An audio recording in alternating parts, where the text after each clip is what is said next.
Every so often, a show comes around that changes the course of history. A show so ahead of its time, you'll swear that artificial intelligence is behind it. A show that gets you feeling so high, you'll wish Girl Scout cookies were being sold outside your door. A show so hot, you'll think you're sitting on an old metal playground slide. A show that moistens the loins so much. Yeah, no, I'm not continuing on that thought. Moving on. Always live, unscripted, and always providing a break from the daily BS. You're about to experience whatever this is with your host, Mo Lightning. Yeah, I should probably host this show from time to time. It's been a while, I know, and I will explain that in just a second.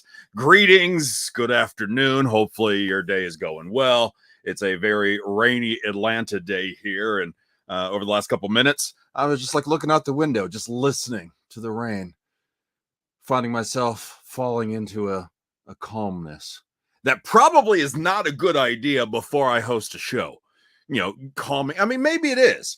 You know, it's really weird. I was actually talking about this at GalaxyCon Richmond a couple of weeks ago with some of the moderators that were hosting the different celebrity panels, and the calm before the storm, when you're kind of standing around, maybe sitting around before you go on stage for this conversation, it could be a little nerve-wracking, and everybody has a different means of doing so. I saw one guy doing jumping jacks. Just has to jump up and down, be hyper. That's how he warms up before, in this case, a performance, you know, a podcast maybe. Some others get real nervous and shaky. Me, you'll notice I start yawning a lot before I go live on a stream, before I go on stage to host a celebrity. It's like my body is relaxing. It's forcing me to relax before that adrenaline kicks in. When it's time to go, it's time to go. So, I don't know, maybe that's why I was enjoying the Atlanta rain so much here in the last few moments. But thank you for joining me. Your comments and questions, very much welcome. We already got comments coming in. I do have movie reviews coming up.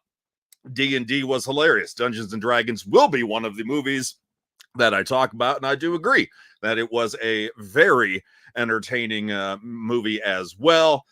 Before I dive into that, thank you to everybody who checked in on me and or playfully yelled at me for not hosting a show for a while. I did like 4 in a span of 8 days, and now it's been, a week and a half since I hosted a show. That's because I was in a bad headspace. Still not completely out of this bout of depression, but much better than I was before. I mean, it was bad. It was pretty bad. And I didn't feel like it was a good time, a good spot to host a show. I wasn't going to be into it. If I'm not into it, what are the odds that you're going to be into it? So that's what's going on there. Hopefully just continue to onwards and upwards, get better and better, and continue seeing more movies, because I sure as poop see a lot of movies. Do want to do a follow-up, though. The last episode I did was a taste test. Very quick episode, very quick podcast. Me trying the Hidden Valley Ranch ice cream. If you haven't watched it yet, it's available on demand. Like I said, quick.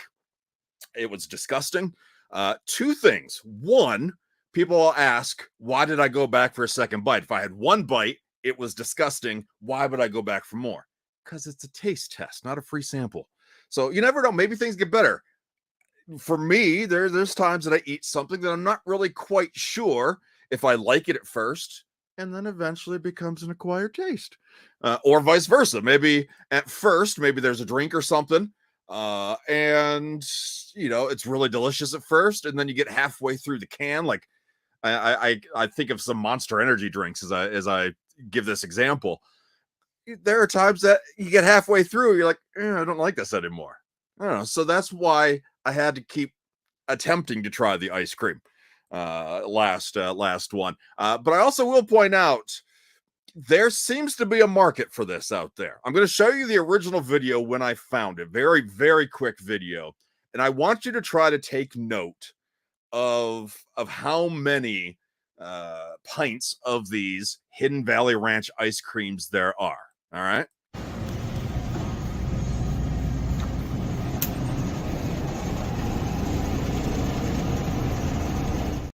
So what we got there? We got 8, 10, maybe. I'm gonna play one more time and see if you can see. It's at the very end, the bottom. You see that they're stacked up. I'm going somewhere with this, I promise. But take a look at how many of the ranches there are.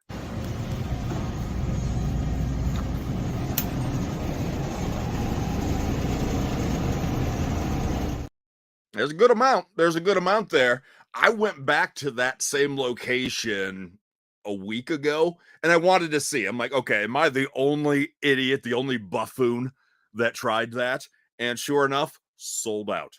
All of the ranches gone.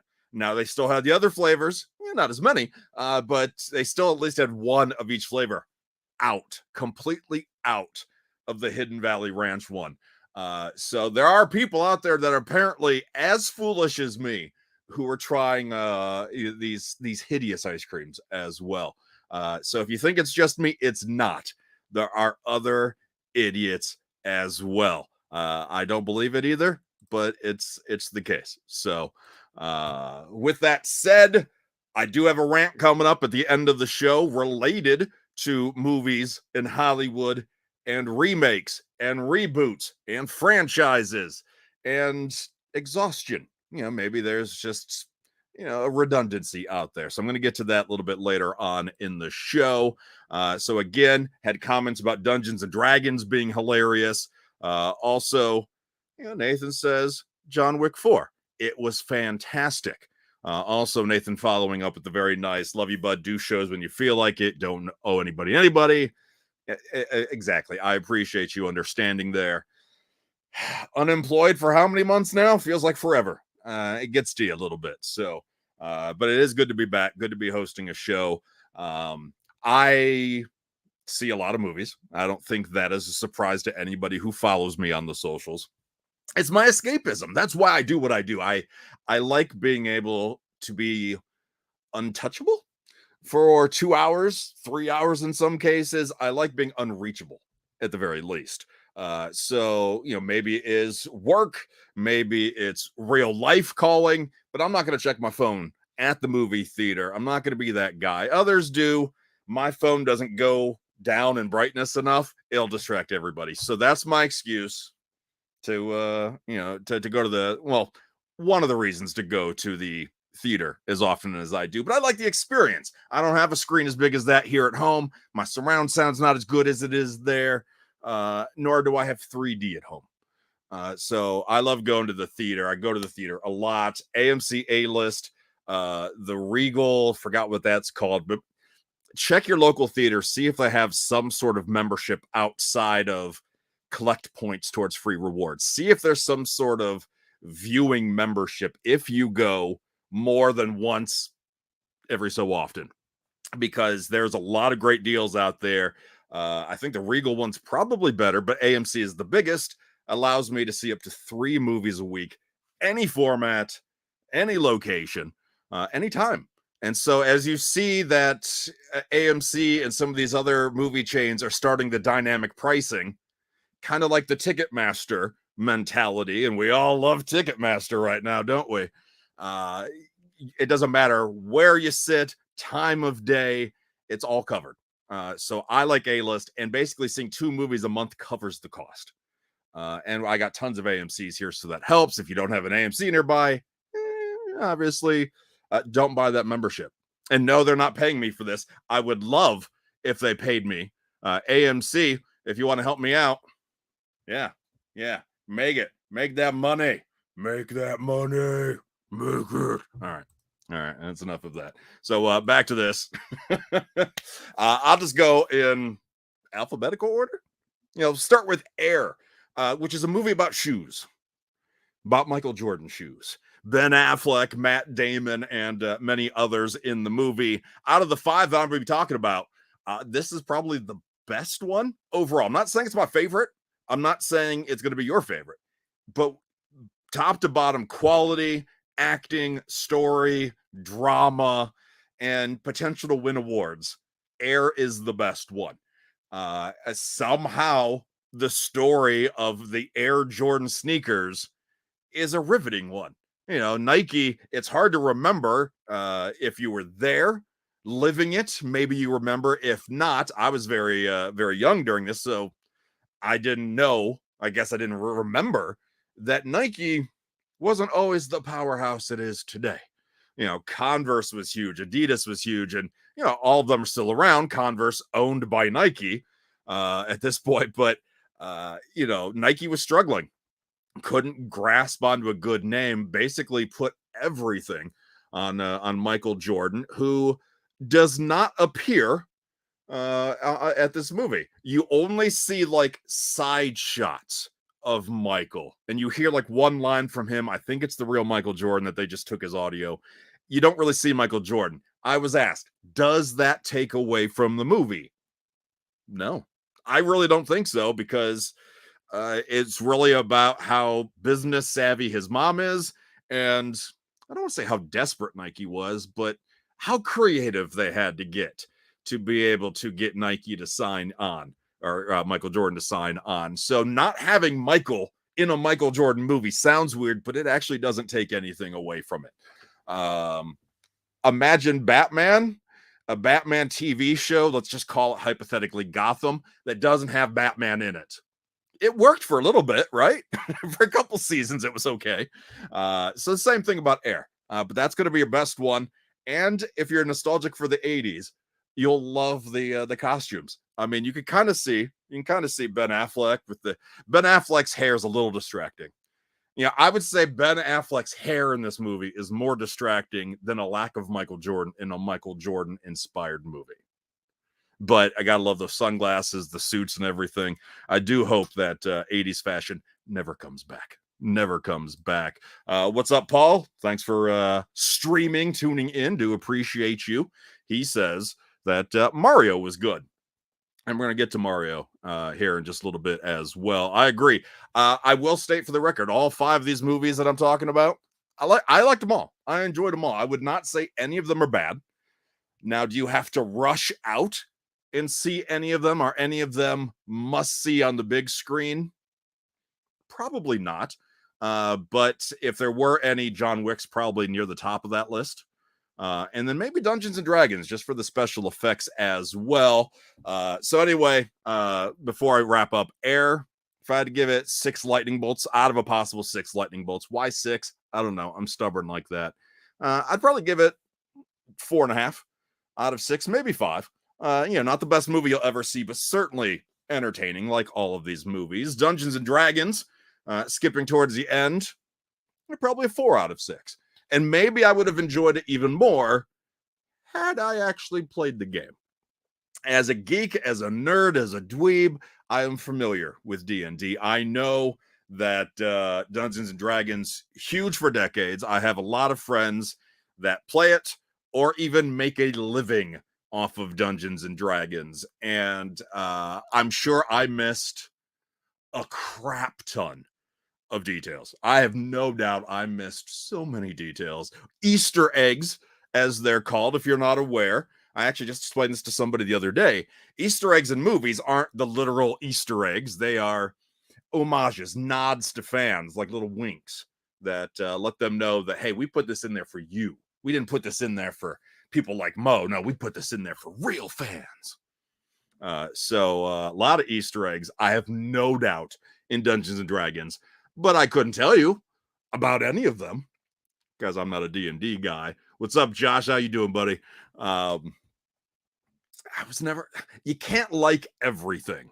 And I tried to explain that to somebody not too long ago, that even though I am a geek, dweeb, nerd, dork, whatever the hell you want to call me, and I have history and years of Comic-Con behind me, you can't like everything. I mean, you could be okay with everything, but can you like I want to find the person who can. And they can't, that's not BSing. That's not lying to us. I want to find the person that actually likes everything. Everything. It's easy to find people that don't like something. Bunch of loudmouth jackasses on the internet. Psh, that's my job. Be a loudmouth jackass. Anyway, Dungeons and Dragons, surprisingly funny. I mean, the previews made it look like it was going to be funny, but I was concerned that all of the jokes were going to be in the trailer, because that happens a lot. No, there's a lot of great moments. It's lighthearted the entire time, and rightfully so. Dungeons and Dragons, Honor Among Thieves is just, it doesn't take itself seriously. It realizes what it is and realizes that if it does take itself too seriously, you're probably not going to hit a wide audience, or at least the wide enough audience to make some money. So they all do it with a little smirk, and I appreciate it. I would like to see Dungeons and Dragons grow into a bigger franchise, spin-offs, whatever they got to do. I think that would, I think that'd be fun. You don't have to know all the characters to be able to enjoy D&D. They do a good job explaining people's powers or lack of them. So that's a fun story. It really is. There are end credit scenes in that one, by the way. No end credit scenes in Air. But that's, or post credit scenes, I should say, because now there's mid credits and then there's post credits, and D&D's got them. So if you haven't watched it yet, if you're not going to the theater, wait till streaming, but then fast forward, watch those scenes, because they're there for a reason. And it's, so you read all the credits and, you know, all that stuff. So Air and D&D out of the way. Next up, I think alphabetically, would be John Wick 4, which, and I'm trying not to give away too many spoilers for these movies, although if you look at this lineup, it's probably hard to find a huge plot twist from any of them that you're not going to be aware of ahead of time. Let's be honest here. John Wick 4, if you haven't seen the other John Wick movies, maybe me telling you about the story is a spoiler. But if you've seen the other John Wick movies, you know what to expect from it. I will say, however, this is probably the best one since number one. The first one to me is still the best because it had the most heart. Since then, it's been him trying to take down and or escape the system, if you will. The first one was about revenge, the dog dying. People focus on the dog dying and being killed, but it was the thought, like the emotion, the gesture behind the dog, that really fueled the first one. Since then, 2 and 3 have all been entertaining and fun. Don't get me wrong, I enjoy all of the John Wick movies, but 1 was the best, and I think 4 is the next one in line. Nathan says his ranking is 4, 1, 2, 3. For me, it would actually probably be 1, 4, 3, 2. I see if I can remember that later in life. But this one is really good with trying to reconnect to the franchise. It's not just going forward and not looking back. It realizes, okay, maybe we've lost a little bit of emotion here. Let's circle back around a little bit. So they do that. And there are twists and turns as you'd expect. But the fight scenes, holy crap. If you have not seen John Wick 4 yet, but you do like those movies, or you just like action movies with great choreography, see John Wick 4. I think most people, and if you're watching this live or, you know, on demand later, feel free to correct me if I'm wrong, but I think most people are probably going to think about the stairway fight. And that's, again, trying to stay clear of spoilers, but the stairwell, the concrete steps outside, there's a fight scene, which is very memorable for many reasons. And I can see why people love that. Me, however, I was a huge fan of the Arc de Triomphe scene. You know, a lot of this movie takes place in Paris. So you see a lot of Paris, Eiffel Tower, Champs-Elysees. You see all that stuff in the background. But there's a fight scene in the Arc de Triomphe, which is a roundabout. If people aren't aware, there's a roundabout with multiple lanes of traffic. And this fight scene takes place during a busy roundabout. It seems like it's nighttime, but maybe there's a lot of tourists there. So these guys are fighting and weaving in out of oncoming traffic while doing so. And that's what stood out to me. That made my jaw drop, how well choreographed that was. Also knowing that Keanu Reeves does 75% of his own stunts in this movie. Holy crap. So even if the cars are fake or CGI, which if they are CGI, I sure didn't notice. Regardless of how much is real or fake, it was very well done, very well presented. And to know that Keanu Reeves did most of it was amazing there. But the Arc de Triomphe, for me, is probably one of the best fight scenes in cinematic history, in my opinion. And that's saying a lot. There is a lot of great scenes. To me, that's how impressed I was with it. I wish it would have been longer. But, A whole scene fighting around the Arc de Triomphe. Maybe other people don't want to see that. Like my dad, he'd probably hate that. Like, because what if a bullet ricochets and hits the Arc, and then he's like, tears for days. We can't have that. We cannot have that. But John Wick 4 is great.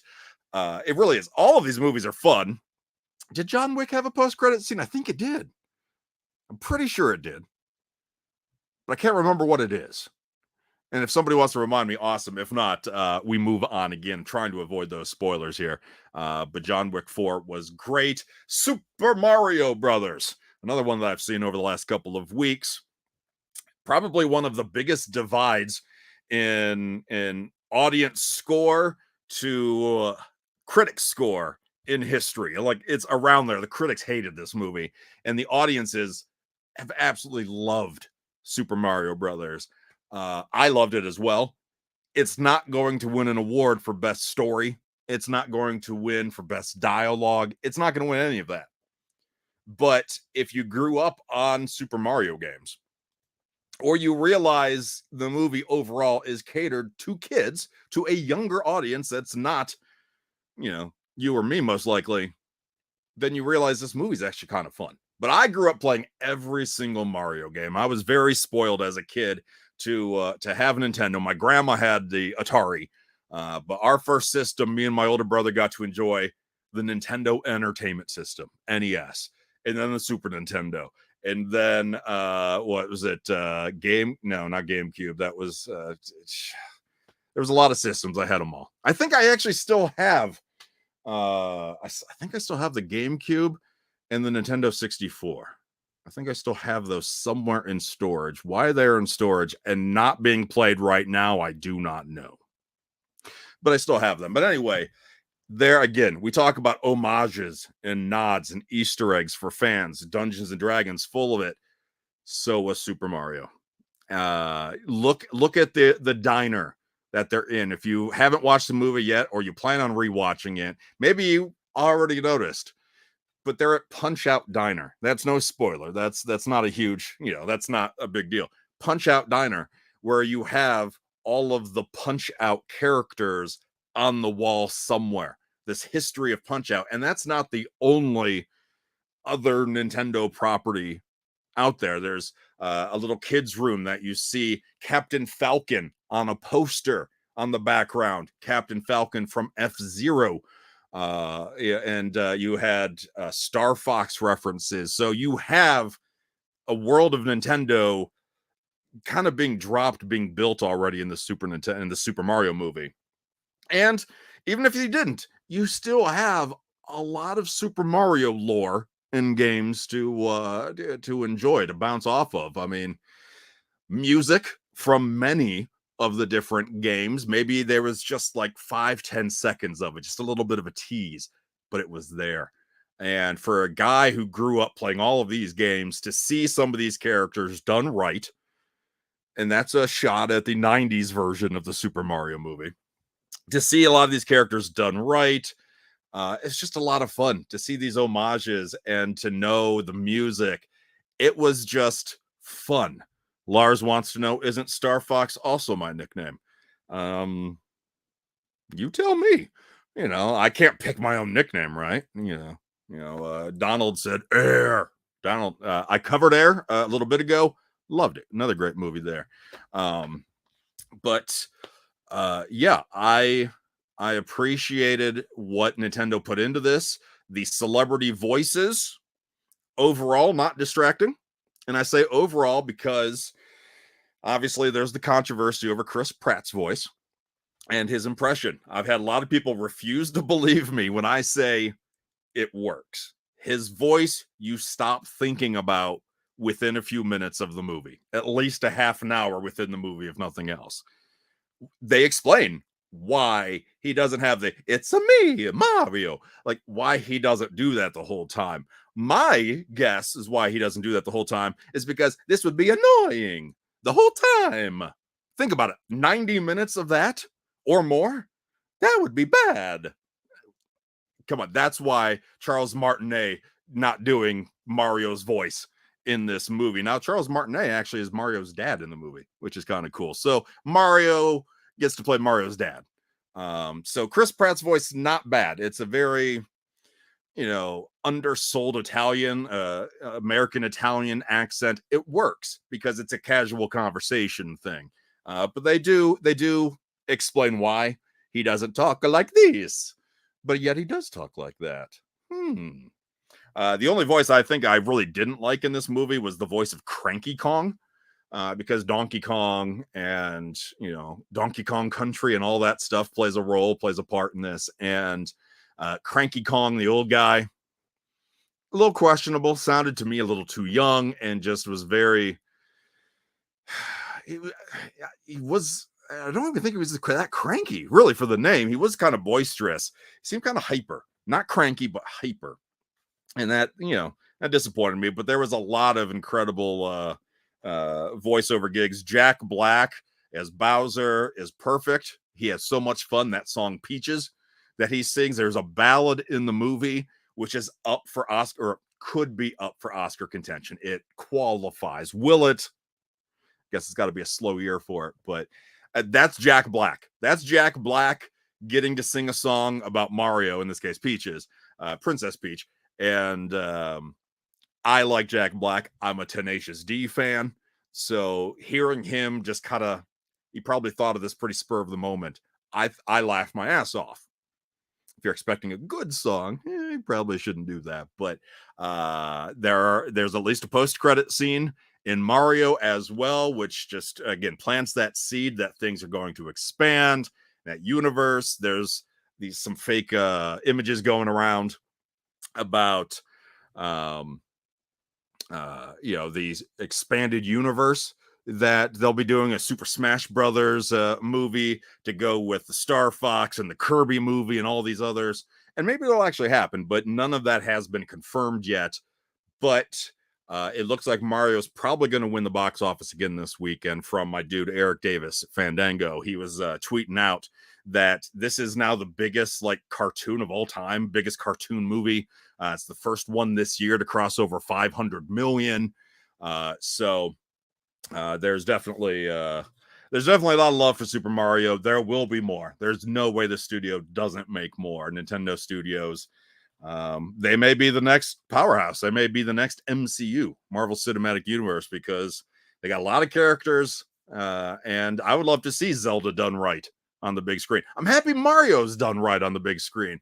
Nothing against the 90s version, but it's not really Mario. I'm not saying you can't enjoy the 90s version. I kind of got scolded on my page for dissing it, but it's not a Mario movie. It's a fine movie, fine-ish, but it's certainly not a Mario movie. We'll say that. And before I get to the brand new one, Renfield, Amanda writing in, a knock at the cabin, was so disappointed in this film. Amanda, if you'd be so kind to briefly explain why maybe you were disappointed by that, I would appreciate that for sure. So while hopefully Amanda gives us a little bit of a breakdown there, Kelly wants to know, would Mario be good for a 5-year-old? Yeah, I actually think so. It is a kids movie. It's not a Marvel kids movie where, there's going to be a lot of adult stuff or maybe some really heavy themes. Mario is lighthearted the entire time. And maybe that's why I liked it. It was lighthearted. It's fun. It's over the top the entire time. It doesn't take itself too seriously, and it doesn't have any overwhelming, sadness or anything in it. I actually think if your son is a Mario fan or just likes watching animated movies, I think Mario is appropriate. Amanda wants to know, or says that no real twist like he's known for. M. Night Shyamalan. He had high hopes, was kind of a letdown. Nathan chiming in said Cabin at the End of the World. It was an excellent book, but did not translate to a movie very well. Knock at the Cabin, I thought was all right. I guess it depends on what you predict from the movie. Sometimes M. Night Shyamalan, he foreshadows it. You can kind of see where it's going. And then when the twist happens, you're either happy with yourself because you called it, or you're disappointed because, well, that twist sucks. And a lot of M. Night Shyamalan films kind of have that twist these days. I didn't mind Knock at the Cabin. I saw it right away, so I didn't have a chance to get a lot of other people's thoughts and opinions on it first, which may have helped. I'm not saying you did, but I think some people probably saw the hype ahead of time and then they come back. I also know a lot of people thought it was too woke.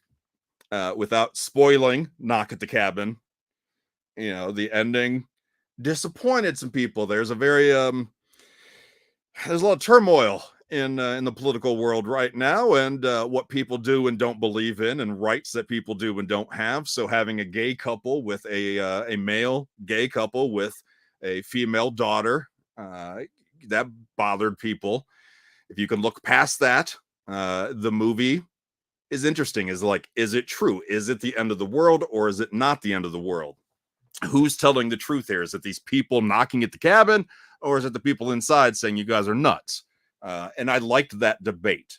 And maybe that's why I didn't mind it so much. I didn't mind if there was a twist or not, because I just liked the morality back and forth being discussed. But I could see why people were maybe disappointed that there wasn't something bigger to it. But I also do believe that was M. Night Shyamalan making a bit more of a political today sort of statement over trying to shock us in a cinematic way. Amanda saying just okay. Expected more, he is hit or miss. Chris says Mario is amazing. Chris is right. Mario is amazing. Kelly thinks that her son might be bored, likes Venom. There is no decapitations in Mario. Spoilers. Sorry about that. I think he'll still like Mario. It's not a slow movie by any means. It keeps going. It's a kid's movie. I think he'll like it. If you take him to it and he doesn't like it, feel free to yell at me. Come back and say, my 5-year-old did not like Mario. It's not violent enough or something. You tell me why he didn't like it, if he was truly bored or not during that. And then the last movie is brand new. It's, as of this moment, as of this stream, been out 24 hours. So I really don't want to spoil too much. But the last movie I've seen recently is Renfield, which is the Nicolas Cage vampire movie. Maybe, Kelly, your son would like this. No, don't take your son to this one. No, it is very R. Very R. Lots of language. Nothing sexual in it, really. But very, very brutal. Very gory. I mean, very gory. Like, can you imagine, like, even if you didn't see the movie, you kind of have an idea what Cocaine Bear was about. All right. If you did see Cocaine Bear, if you're like me, you were probably pleasantly surprised with how entertaining it was. That, it's not going to win awards, but it was fun. Cocaine Bear was a fun movie. Imagine Cocaine Bear with Nick Cage in it.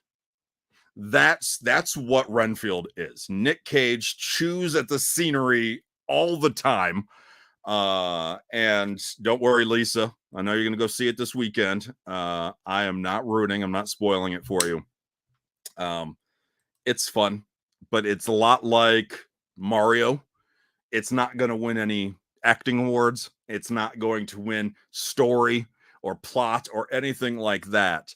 But you're going to have a good time. Maybe special effect, maybe costuming. Nick Cage as Dracula is amazing. Chris dropping some knowledge, and Cocaine Bear came out on Peacock today, if you didn't know. Thank you. I may rewatch that this weekend. And if you haven't watched Cocaine Bear, watch it, and then imagine Nick Cage in it. That's Renfield. Renfield is the guy's been his Dracula's assistant for nearly a century, give or take, and he's trying to get out. That's the basic plot. He finds some friends, a new life. Dracula doesn't like it. Bing, bang, boom. Violence, bloodshed, and a lot more humor than you might expect. There's a lot of humor. Although there was a couple jokes that I laughed out loud at that the rest of my theater, silence.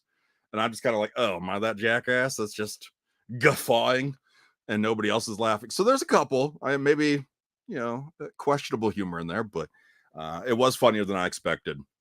Renfield was definitely great. Out of these 5 that I've watched in the last 2-3 weeks, Mario was probably my favorite.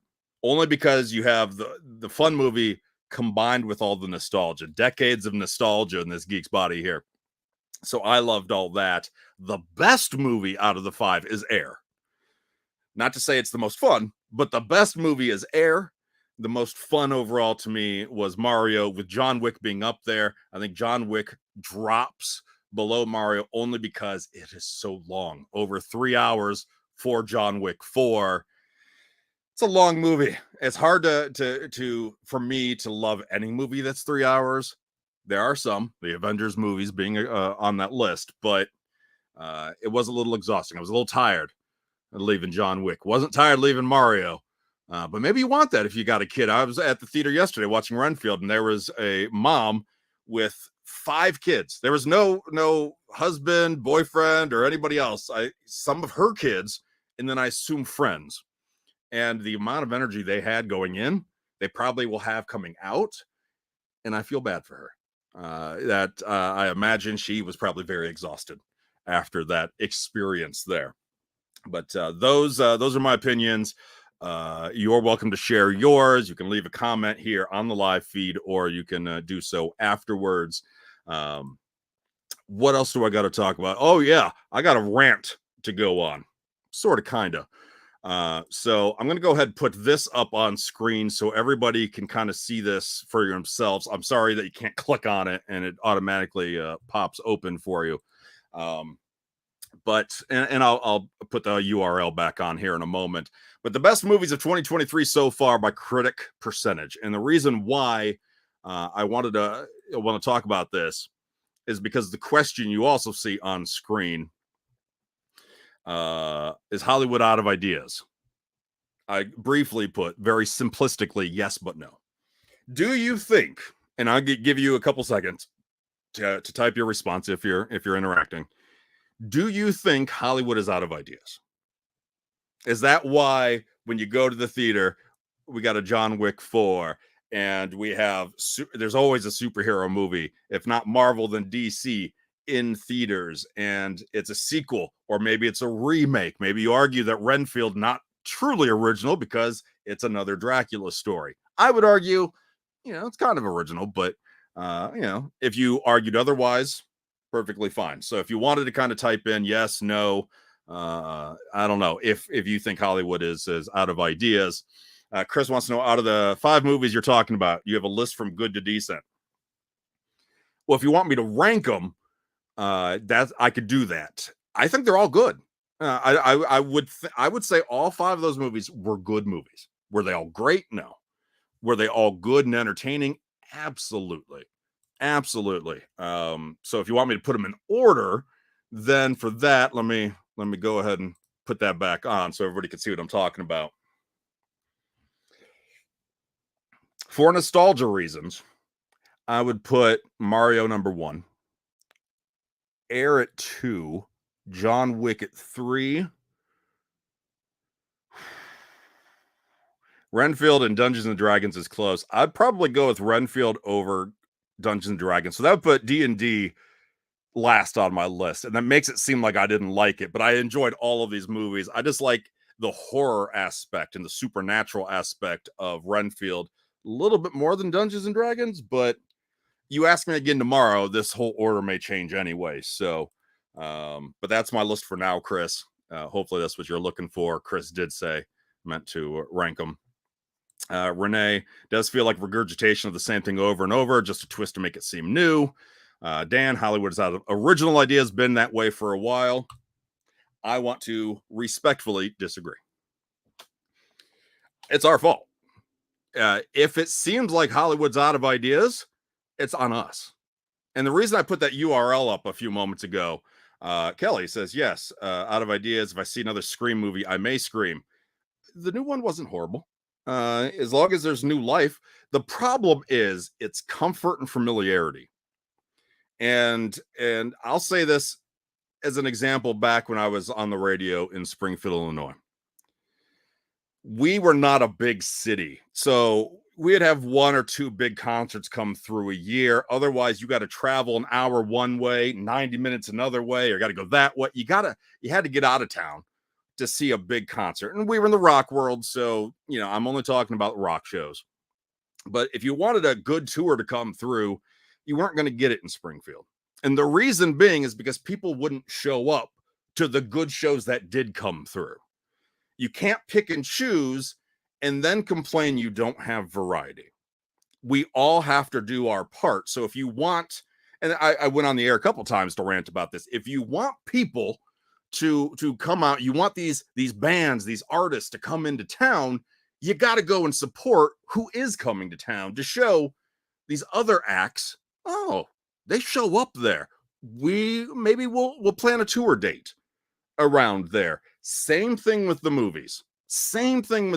That if you're tired of Hollywood's with the sequels and the superheroes and the franchises, John Wick 5 is pretty much confirmed at this point. You're going to get a Scream 7 at some point. We have Fast and Furious 10 coming out. There's already been a spinoff. This is part 1 of a 2-part finale of Fast and Furious. The list goes on and on and on. It's because people aren't showing up to the other movies. Now, they don't have the budget. Marvel puts $150 million into the budget just for promotions and marketing. Obviously, somebody behind Renfield that I saw yesterday, they're not going to have the budget. Their whole thing may have been $150 million to make that movie, much less have that to put towards marketing. Lisa, to an extent, I agree. They're trying to play to what people want. That's why the studios are making them. The theater's a whole different ball game right there, and I can get to that in a moment if you want to hear me ramble about it. But that's why Hollywood keeps greenlighting the same stuff over and over again. That's why the remakes keep happening. That's why the superhero movies aren't going anywhere, regardless if there is or is not fatigue behind it. It's because people aren't going to the other things. As ridiculous as Cocaine Bear was, it's an original story, right? I mean, you can't say it's a part of a franchise. You can't say it's a continuation of something else. And yeah, now there's going to be Cocaine Cougar coming out. I don't know if that's this year or next year. It doesn't matter. There's always going to be copycats. You're going to get that not just in movies or TV. You got that in music as well. You got that in art. You have that in video games. You have that everywhere in life.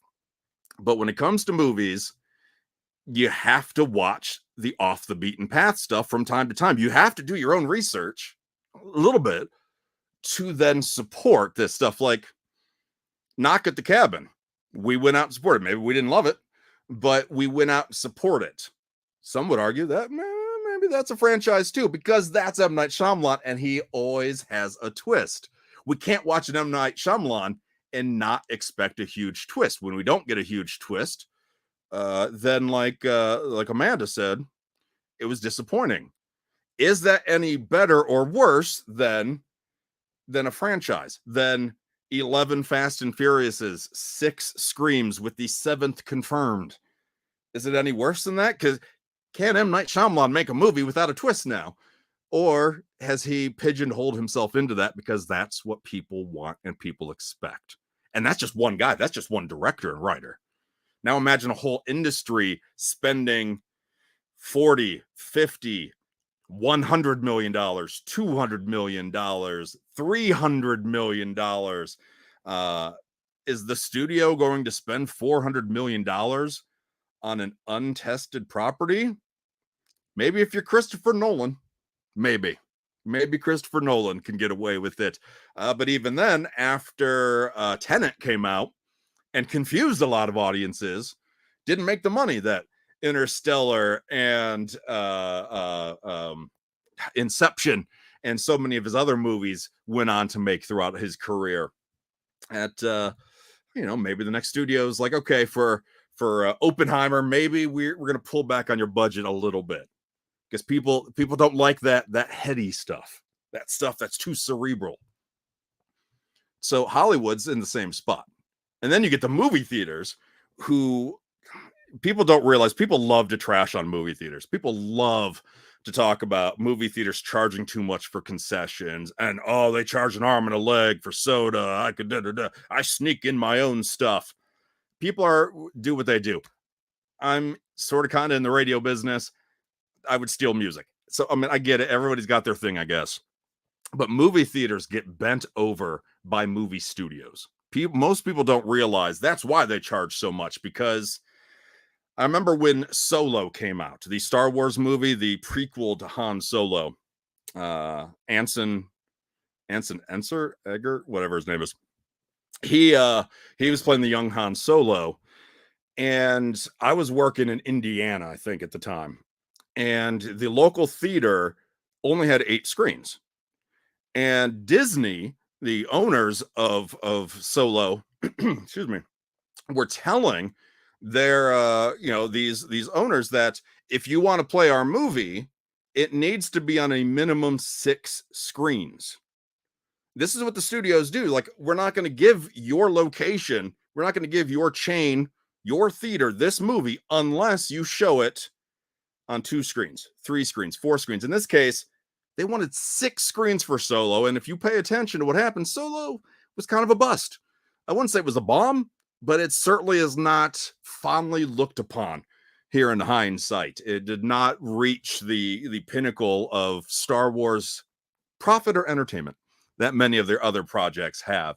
6. They wanted 6. This theater owner that I knew, Rhonda, I think was her name, had 8 screens. So she'd have to wipe out most of the movies that she was showing in her theater. She was independent. She was not an AMC, Regal, Cinemark, any of that, United Artists. She'd have to wipe out most of them and have a whole 2 screens left over for other movies. So again, what are the studios going to make? Are they going to make a movie for a big budget that may or may not be shown at the theater? Because you got a-holes at Disney and other properties. I don't mean to pick on Disney. This is just the example I got. They're the ones bullying the theaters. That's why, maybe you want to go see an AMC 24 because it's got 24 screens. There is a chance you're going to be able to see something new or creative. And so it's not entirely Hollywood's fault that they don't have new ideas. Nostalgia sells. Comfort sells, especially here in the last couple of years after the pandemic. Yes, I don't know. Solo was a bust because people boycotting it after 8, and I don't know. I don't agree with that completely. I think that was a part of it. I just don't think people like the movie. I think that was a part of it as well. I think it was just a lot of things. There was definitely a lot to it. Episode 8 divided people, that's for sure. But just the way they were bullying theaters. So I know this woman did not show Solo. She did not show it in her theater because she didn't want to give up that many screens. I think she was willing to do 4, but there was other successful movies at the time. So there are a lot of studios that do this to the theaters, and the theaters don't see much profit from the movies themselves. They only get it from the concessions and stuff like that. That's why there's fees now, and that's why they're doing the dynamic marketing with the center seats costing more than side seats and time of day and blah, blah, blah. There's a lot to it. It's not just simple as movie theaters trying to dick us over. There's a lot of politics that go on there too. But if you want more variety at the box office or at home, even with streaming, you got to watch that stuff. You got to watch the little things. And the reason why I put up the URL before, I'll put that back up, take this off screen, because in another window, I'm not going to pull it up here, but if you'd follow this link, you can just go to RottenTomatoes.com, which an aggregate site that kind of pulls in reviews from, TV shows, from newspapers, magazines, websites, whatever. Whoever's got a review can pretty much submit to Rotten Tomatoes, and they average out the scores to give us a rating. 100% means it's almost the perfect movie. 0% means it's horrible. So this is a running list that they update it every week of the best movies by percentage in 2023. And I went through just the top 10 alone, and I only knew 3. And I go to the movies all the time. Now, some of these movies probably, some of these movies are meant because they're small budget They're not going to get wide release. Sometimes it's a director, creator just trying to get their vision out there, trying to make a name for themselves, knowing that this may not be it, but the next movie might be the big movie, might be a bigger budget for them. You know, we all got to get the foot in the door somewhere in our industries and careers. So some of this is like that, but the number one movie this year with a 99% rating so far on Rotten Tomatoes is a horror movie, which if you're not seeing horror movies and you like horror movies, you're missing out because horror movie, they are at a creative peak right now. Scream 6 may be distracting from what was it, the pool, the Infinity Pool, and some of these other movies that are coming out. It's easy to get distracted, but horror is where the creativity is at right now. But it's called Husera the Bone Woman. Husera sounds like it should be a drug, right? Yeah, sounds like that you should take it and then it starts listing all the side effects when you take Husera the Bone Woman.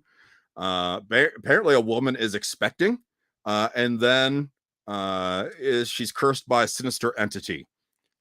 It kind of sounds like The Omen, Rosemary's Baby sort of mentality, but getting high praise. I'd never heard of it, though, to be honest with you. Full Time is a thriller about a woman who's barely staying financially afloat. How is the hell is that a thriller? But at the same time, if you've ever lived paycheck to paycheck, you're onto something. Again, none of these movies have any huge stars behind them. Rye Lane is number 3. And then there's a movie out right now about systematic inequality called 1001. That is in theaters right now. That is number 4 in the best movies this year. Most likely you haven't heard of any of these movies either. I mean, I've heard of 1001 because I'm on my app looking at movie times. And I'm like, oh, what's 1001? I still haven't seen it yet, though. Maybe I should. Joyland at number 5. Return to Seoul, as in Korea. Return to Seoul at number 6. Number 7, I saw a preview for it. I don't even know if it's still showing or not. How to Blow Up a Pipeline at number 7. Attachment is a horror romance. That's number 8. Finally, when it comes to something we've talked about on the show today, number 9 of the best movies of 2023 so far, John Wick Chapter 4, with a 94% critical approval. Number 9 is the first time. So when you want to say that there's nothing but remakes and reboots and sequels out there, I just gave 8 examples of that not being the case. And that's why some of these movies are going to win awards in award season, and people complain, oh, they don't award any movies that people actually see. You can't have the best of both worlds. You got to do something. You got to search for these things. You got to look for these things. You got to go to imdb.com sometime and look at these movies coming out and watch trailers, not just what's on the big screen. Watch these trailers so you know what else is coming out. Megan was on this list. Talk about a horror movie that really took people by surprise. Megan on this list. Air is number 13. Dungeons & Dragons number 17. Creed 3 at 19. That was a great movie. But there's so many good ones. Missing is on this list. That was kind of a study on how the internet can be used to find a missing loved one. It's a fictional story, but to me, very well done. Infinity Pool was not my favorite horror movie, but was very creative. And I don't remember another horror movie similar to Infinity Pool. And no, I can't tell you what it's about because that would be spoiling the movie. I can't do that. But anyway, the list goes on and on. You got to search this stuff out. So that's why I have this here. So maybe you can at least see this list for yourself again and see what I mean. But with that said, Chris wants to know, can I ask you a question about your thoughts on movie corporations and movie theater seats? Sure. Make it snappy, young man. And yeah, we'll go from there. But yeah, so I should take that off the screen now. I need a producer for this. Anybody want to be my producer but not get paid? I can help out with that. And I don't know how you'd produce from a phone. Oh, you probably could, but we're not going to worry about that. So, all right, Chris, do you think corporations buy seats sometimes to make them look filled up? I'm sure. I have no doubt about that. Absolutely. I don't know if they necessarily buy as many seats as they probably ticket them, which is very common in many forms of entertainment, actually. If you don't think a sporting event is going to fill up, which is rare, but let's say you have a team that's maybe not doing quite so well, but they want to get more seats in there because it's a theme night, or maybe it's a bigger team they're taking on, or maybe they plan on putting the team up for sale and they need to bump up a few dollars. They'll hand out free tickets. Ticketing is huge in concerts, especially if you have a 5,000 seat venue, 5,000 person venue, and you're like 4,800, you're close to a sellout. You expect some walk up, but you're not going to hit 5,000, but you want to be able to say this band, this artist, they sold out this venue, 5,000 tickets. You start ticketing, you start giving out free tickets. Wrestling events do that. They give out, do a lot of free tickets. And this isn't every single show, every concert, every event, but it's very common. So I wouldn't be surprised if corporations do buy tickets as well, maybe in some of the bigger cities, but they definitely ticket in the smaller ones. And of course, who doesn't want to see their creation grow in popularity, right? If you're a producer and you put some of your own money on the line for a project to be successful, maybe you put a few more dollars towards it to hopefully be able to, I don't know, better bottom line or bragging rights, whatever the case may be. Do radio station comp tickets count in the sellout count? Of course, yeah. They may just tweak the word. They may tweak and twist and say, "Oh yeah, we had 5,000 people at this concert. Oh, what does the venue hold? 5,000 people." So they may not say we sold 5,000 tickets. They may say we had a packed house, standing room only, whatever the limit is, so on and so forth. So yeah, absolutely, that helps with the sellout price. And and if they give us a lot, it still counts. They could give us 2 tickets to a show. They could give a radio station 200 tickets. As long as the people their butts are in the seats, or they're there at the venue buying merchandise, buying concessions, that's all they care about.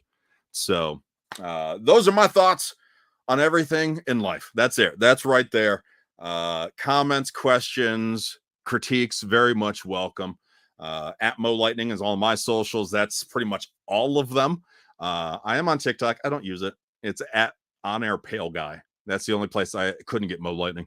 But at Whatever with Mo is on Twitter and Instagram. So if you got those, you want to follow, I would appreciate that. If not, then fine. Whatever, jerk. I can't believe you've made it this far. I mean, thanks for enjoying whatever this is. Be sure to like and subscribe. Follow and stalk the show in your social of choice, at Whatever with Mo. What do you want to talk about? Reach out and tell Mo what you want to see on a future episode. Request a topic. Suggest a co-host or interview. Hell, become a sponsor, Moneybags.